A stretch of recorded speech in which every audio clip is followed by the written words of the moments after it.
Yo, what's going on people? It's your boy Ape Huncho back at you again with another video. And so for this next one, we've got to head up north to Linton, which is located in Northumberland.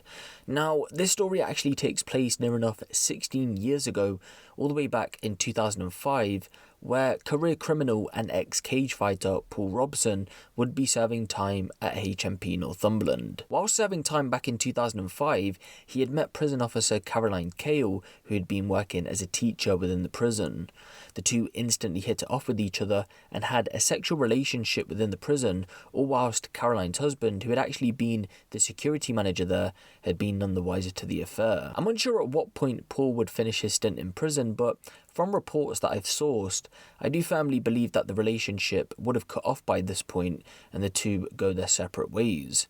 In 2014 though, after being sentenced to 10 years for drug and firearm related offences, the two would rekindle with each other and would once again begin a sexual relationship within the prison. They continued this relationship under the nose of Caroline's husband, and unlike the first time where after he got released they went their separate ways, when Paul was released in November of 2018 he would continue to stay in touch with Caroline. 2 months later, Caroline would break things off with her husband and her new man Paul would move into her address located in Foxcover, Linton. Everything seemed to be going fine, and it even seemed as if Caroline was his quote ride or die, because in March of 2019, only a couple months after moving in, he'd been wanted by police for breaching his license conditions.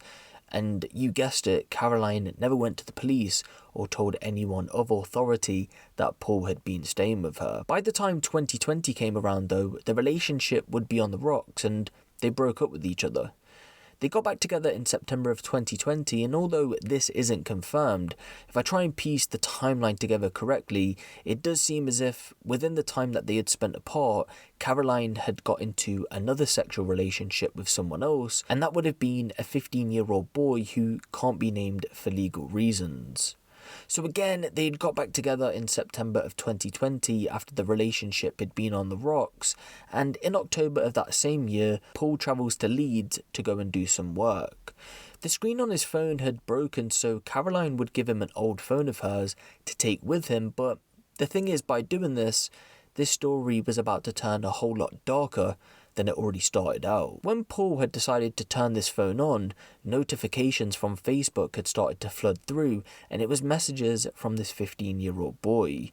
It's thought that Paul had flipped after finding out that Caroline had been in a sexual relationship with a 15-year-old, and after finding these messages, Paul would let Caroline know that he was fully aware of what was going on and threatened her by saying that he would reveal to everyone what she had been up to, which in turn would tarnish her name and bring her a heap of issues. For Paul not to go ahead with exposing this secret, he demanded cash payments from Caroline, and although there isn't a timeline, we can guess it was from the end of October 2020 to probably around the 10th to the 14th of November 2020, and 8 installments were paid to Paul from Caroline for the sum of around £29,000 from savings and loans. Caroline at this point had run out of cash, and she would go on to tell Paul that she couldn't pay him no more, and he then moved his focus from blackmail to something more sinister. That's right, he had murder on his mind. By the time the 15th of November 2020 comes around, Paul was now living in Glasgow with a friend and wanted to act out on his murderous thoughts, so he hops in a car and makes his way down from Glasgow to Caroline's address in Linton. After spending the afternoon at home base, where he buys 2 bottles of ammonia in one transaction and then buys a wrench, pliers and a screwdriver set in another, then spotted at a service station, he would then arrive at Caroline's at around 8:05 PM.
He lurks around the area for around 15 minutes, and at around 8:21 PM he enters through the back gate. When he enters the address, neighbours hear shouts of "get out of here" before loud bangs are heard.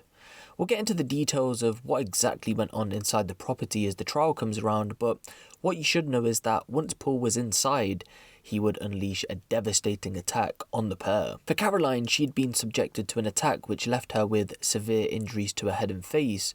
Clumps of her hair had been hacked off, ammonia had been squirted on her, and she had cuts across the buttocks.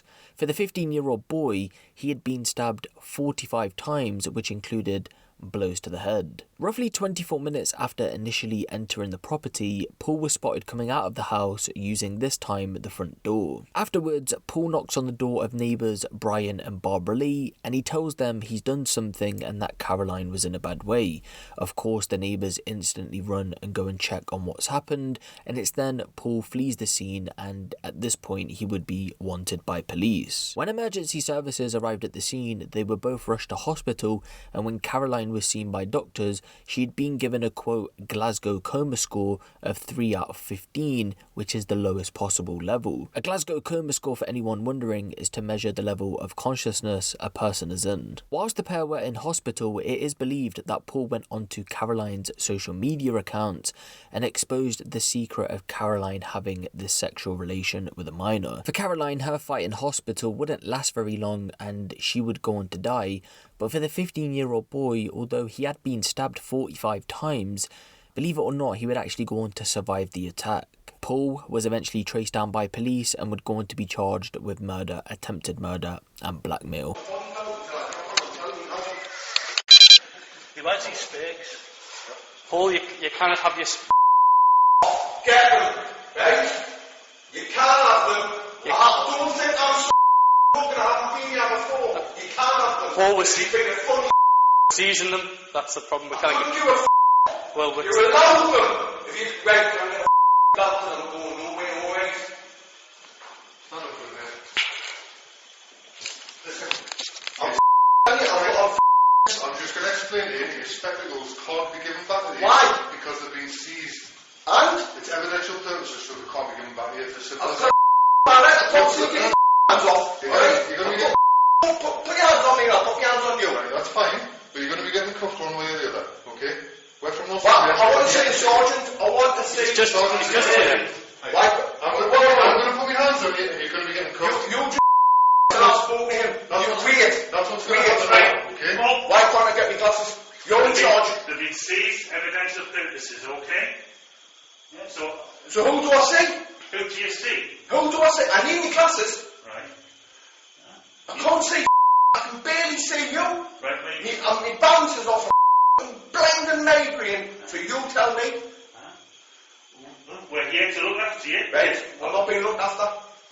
Well, you have been. Yeah. You're coming now, you're just shoveling me off. Well, we're not. Yeah, you are. Yeah, you are. You'll be able to see him there when you get to custody. No. I'm asking the sergeant. I've already explained to you. No, he hasn't explained this. I'm finished. Right. Don't get a little lippy with me from one of these. I'm not getting lippy. Right? I'm just telling you what's happening. So tell me what do I do now? You will get assessed by the nurse when you get to custody in England. In England. Yeah. And then I ask them. So I start this roll. Listen, I know these better than you. I'll get nowhere. Come on, get them on. That's your hands here. Just to the rear, mate. Thank you very much. Happy? How do they feel? Tight? Then I can tip my finger through the hole. So you got plenty of room. Never mind that. Oh, no. There you go. He would go on to deny the charges that were brought against him, and so a trial was to go ahead, which is recently just wrapped up. In court, a timeline of events was laid out which I've just explained to you, and the prosecution would go on to say it was on November 15th last year that Paul Robson headed to the northeast from Glasgow to confront Caroline, buying ammonia, screwdrivers, a pair of pliers and an adjustable wrench on his way.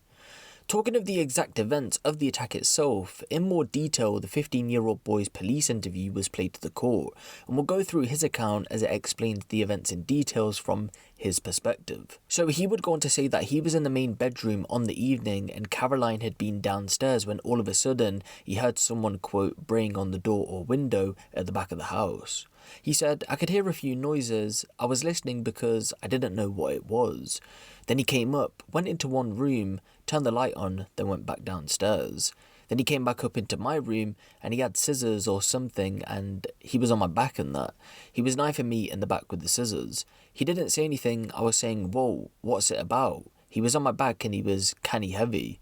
He put his leg on the bed and took hold of me by the shoulders, then stabbed me in the back. He was pushing me down and stabbing, holding me with one hand and stabbing with the other. I was struggling, trying to get him off. He might have caught me in other places too. He got off and said, wait there, don't move or I'll kill you. And he went downstairs and came back up with a bigger blade. The teenager continued, there was another struggle on the bed and I must have grabbed the blade and he pulled it back and cut my hand. He said, come downstairs. Then she was on the floor at the door, in reference to Caroline. I went in the kitchen and I was covered in blood and I went straight to the tap. He cut her hair off in that, again in reference to Caroline. She was lying face down, he was standing over her, cutting her with scissors. I was not watching, but he was doing stuff to her. He added, he took a meat cleaver out the drawer and hit me on the head with it twice and then I went dizzy. He went out the back and got a hose and sprayed it in her face. Then he chucked something on me and put something on her, like a fairy liquid bottle with a nozzle on top. It hit me on the chin and mouth and the rest went on my clothes. It tasted strong. He carried on by saying that Paul was probably speaking but he couldn't remember what he said, but after the attack he did go on to say that he picked up Caroline's phones and it was then he went next door to the neighbours and then in turn fled the scene. Of course, by the time the boy had seen Caroline, she had been injured badly, but more details into her injuries which led to her death was told to the court. It was thought she had suffered a, quote, catastrophic head injury and had suffered a catalogue of injuries. On top of this, she also suffered bruising to various parts of her head, face, body, arms, legs and both buttocks. It's thought that weapons and steel toe-cap boots were used in the ordeal. Both cheekbones had been fractured along with fractures to the bones that make up the floor of the eye socket. She had also suffered multiple fractures to her nasal bones. When her brain was examined, it was shown to have been badly damaged by a lack of blood and oxygen. It was severely swollen and there was nerve fibre damage along with some bleeding. Dr. Cooper, the pathologist, said, quote, according to the report from the brain tests, it says severe force had been applied to Caroline's head, including an action causing a violent rotational movement of the head. The brain had twisted violently inside the head to cause the fibre damage. When Paul was eventually arrested by police, he said his intentions were to arrange to surrender himself to police after he heard that Caroline had died. He was quoted as saying, I never intended to kill anyone. I can't believe she's dead. I can't believe she's gone. The whole thing is like a nightmare, a bad dream. I can't believe the situation. I can't believe she's not here. I'm so tired and devastated. He did refuse to answer police questions, but provided a prepared statement through his solicitor. And talking of the events of the night, this is what Paul would go on to say, and he would actually go on to say that he'd been attacked, which contradicted the teenage boy's version of events. He said, quote, I recall going to a house, she let me in, we were arguing. I was hit from behind on my head and back, then I fell forward. I can recall feeling something around my throat. I was feeling all sorts of emotions. I remember being dazed and feeling scared, and it was then he said that he dropped to the floor unconscious. He would go on to say when he woke up, he saw the youth standing over Caroline who was lying motionless on the floor, and it was then he chased him upstairs. He said at one point he stabbed with such force his hand slipped down the hilt onto the blade. The statement would go on to say that Paul disarmed the youth of the knife, but that the youth was in a rage and forced him out of the ensuite bathroom and into the bedroom, and that the teenager had ended up on top of Paul and continued to say, she's a fucking liar. The statement continued, he was intent on driving the scissors into my face, and Paul then says that he bit him and managed to wrestle the scissors from him. He went on to say that he does accept stabbing him a number of times, but this was to subdue him. The statement continues by saying that he dragged the teenager downstairs and then went over to Caroline, and it was then he realised a lot of her hair had been cut off. Paul says he attempted mouth to mouth, but her mouth was full of blood. In regards to the hose, he says he sprayed her in the face with the hose to clear away the hair and wash away the blood. He then tries mouth to mouth again and puts her in the recovery position. After this, Paul claims the teen came at him once again, this time with a meat cleaver, but that he got the better of him and disarmed him. He would go on to say a further time that he did stab him a number of times, but it was purely down to self-defense. But although Paul gave this account, the pathologist in the case said that his injuries were not consistent with the account that was given. And he also said that normally the attacker's injuries are far less little than that of the victims in the case, and seeing as both Caroline and the 15-year-old suffered over 100 injuries between them, the pathologist pointed to Paul being the attacker in the case.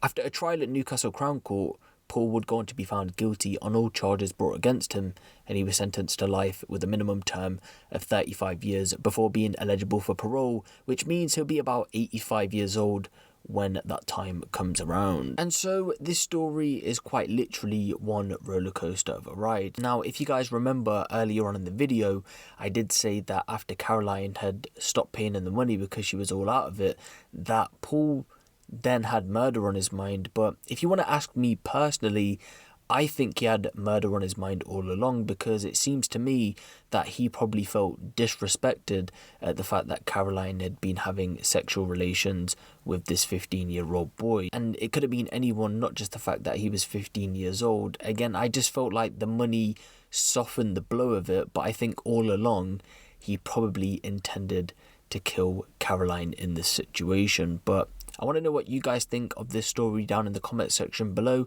Give the video a little like, and if you want the latest drill, street and music news out of the UK, be sure to hit the subscribe button and the notification bell. It's been your boy Huncho, and I'm out.